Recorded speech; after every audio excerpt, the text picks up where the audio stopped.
Ош шаарындагы номер 17 Юрий Гагарин атындагы мектеп гимназиясында жашыл балкондор аталышындагы иш-чара өттү. Ага шаарыбыздын мектептеринен мугалимдер, окуучулар менен катышты. Жалпы бул долбоорубузда негизинен өзүбүздүн мектептин окуучулары менен жаш мугалимдердин аткаруусунда болуп атат. Негизинен мастер класс көрсөтүшөт мындан сырткары балдар. Буга чейин ошол 2 апта мурунку аткарылган иштерди, ушул күнгө чейинки аткарылган иштерди презентациялоо максатында болуп атат.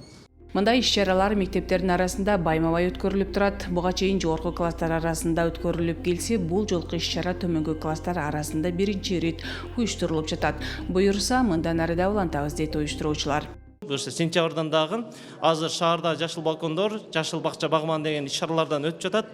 Аларга активдүү катышып, жалпы эле шаарыбыздын ичинде мектебибиздин көрктөнүшү, шаарыбыздын экологиясын сакталышы, Кыргызстаныбыздын экологиясын сакталышы үчүн бир аз болсо да салымыбыз кошулуп, пайдабыз тийип жатат деген ишеничте.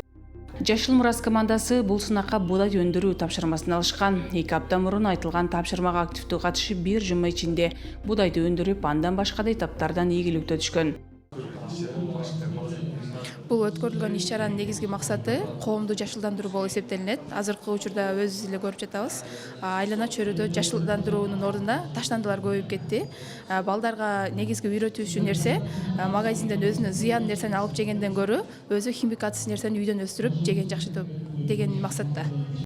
Кыргыз Республикасынын Билим берүү жана Илим министрлигинин 2024 жылдын 4 мартындагы табиатты сактайлы иш-чараларынын комплексин өнүктүрүү жөнүндөгү буйругунун негизинде мектептер 2030 долбоорун алкаганда климаттык кризис учурунда билим берүүдө кантип туруктуу көмөктөшө алабыз, климаттын өзгөрүшүн мектептер жана билим берүү системасы аркылуу чечсек болот деген теманын алкагында өткөрүлдү.